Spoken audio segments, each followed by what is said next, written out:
രക്തച്ചൊരിച്ചിലിന്റെ യുദ്ധം ലോകത്തിന്റെ പല ഭാഗത്തും നടക്കുന്നുണ്ടെങ്കിലും മറ്റൊരു യുദ്ധത്തിലേക്ക് കൂടി ലോകം കടക്കുകയാണ്. വ്യാപാര യുദ്ധം.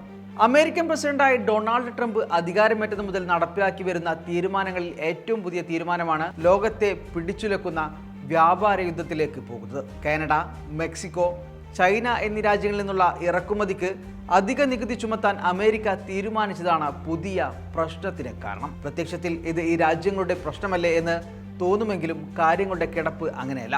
ഈ വൻ രാജ്യങ്ങളെ ആശ്രയിക്കുന്ന എല്ലാ രാജ്യങ്ങളിലേക്കും അമേരിക്ക സൃഷ്ടിക്കുന്ന ഈ ടെൻഷന്റെ പ്രതിഫലനം എത്തും. ട്രംപിന്റെ പുതിയ ഭരണം എന്തായാലും സംഭവ ബഹുലമാകുമെന്ന് ഉറപ്പാണ്. കാനഡ, മെക്സിക്കോ എന്നിവിടങ്ങളിൽ നിന്നുള്ള ഇറക്കുമതിക്ക് 25% ആണ് നികുതി ചുമത്തിയത്. ചൈനയിൽ നിന്നുള്ള ഇറക്കുമതിക്ക് 10% നികുതി ചുമത്തി കഴിഞ്ഞു. വ്യാപാരത്തിന്റെ കാര്യത്തിൽ മെക്സിക്കോയും കാനഡയും ഒരിക്കലും യുഎസുമായി നല്ല ബന്ധം പുലർത്തിയിട്ടില്ലെന്ന ആരോപണവും ട്രംപ് ഉയർത്തിയിരുന്നു. വ്യാപാരത്തിന്റെ കാര്യത്തിൽ ഇരു രാജ്യങ്ങളും യുഎസിനോട് അന്യായമായാണ് പെരുമാറുന്നതെന്നും ട്രംപ് പറയുന്നു.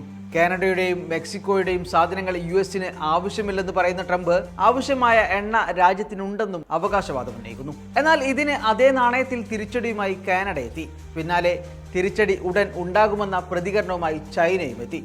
യുഎസ് ഭീഷണി നേരിടാനുള്ള പ്ലാൻ ബി തയ്യാറാക്കി വരികയാണെന്ന് മെക്സിക്കോയും അറിയിച്ചിട്ടുണ്ട്. ഇതോടെ അമേരിക്കയുടെ അടിക്ക് തിരിച്ചടി ഉണ്ടാകുമെന്ന് ഉറപ്പായി കഴിഞ്ഞു. പണ്ടത്തെ പോലെ അമേരിക്കയുടെ ഭീഷണികളെ ലോകം ഭയക്കുന്ന കാലം കഴിഞ്ഞു എന്നുകൂടി വേണം ഇതിൽ നിന്ന് മനസ്സിലാക്കാൻ. അടിച്ചാൽ തിരിച്ചടി ഉറപ്പ്. പനാമ കനാലിനായുള്ള ട്രംപിന്റെ ആവശ്യത്തിനും ഗ്രീൻലാൻഡിനായുള്ള ആവശ്യത്തിനും അതത് രാജ്യത്തലവന്മാർ ട്രംപിന്റെ തന്നെ ഭാഷയിൽ തിരിച്ചടി നേരത്തെ നൽകി കഴിഞ്ഞിട്ടുണ്ട്. യുഎസിൽ നിന്ന് ഇറക്കുമതി ചെയ്യുന്ന 15,500 കോടി കനേഡിയൻ ഡോളറിന്റെ ഉൽപ്പന്നങ്ങൾക്ക് 25% ഇറക്കുമതി തീരുവ ചുമത്താനാണ് കാനഡയുടെ നീക്കം. ആദ്യഘട്ടമായി 3,000 കോടി ഡോളറിന്റെ ഉൽപ്പന്നങ്ങൾക്ക് ചുങ്കം ചുമത്തുമെന്നും വരും ആഴ്ചകളിൽ മറ്റു ഉൽപ്പന്നങ്ങൾക്കും ഇത് ബാധകമാക്കുമെന്നാണ് കാനഡയുടെ നിലപാട്. വ്യാപാര യുദ്ധത്തിലും തീരുവ യുദ്ധത്തിലും വിജയികൾ ആരുമുണ്ടാകില്ലെന്ന ചൈനീസ് വിദേശകാര്യ മന്ത്രാലയവും വ്യക്തമാക്കുന്നു. ലഹരിക്കടത്ത് സംഘവുമായി മെക്സിക്കൻ സർക്കാരിന് ബന്ധമുണ്ടെന്ന ട്രംപിന്റെ ആരോപണം മെക്സിക്കോയെ ഏറെ പ്രകോപിപ്പിച്ചിരുന്നു.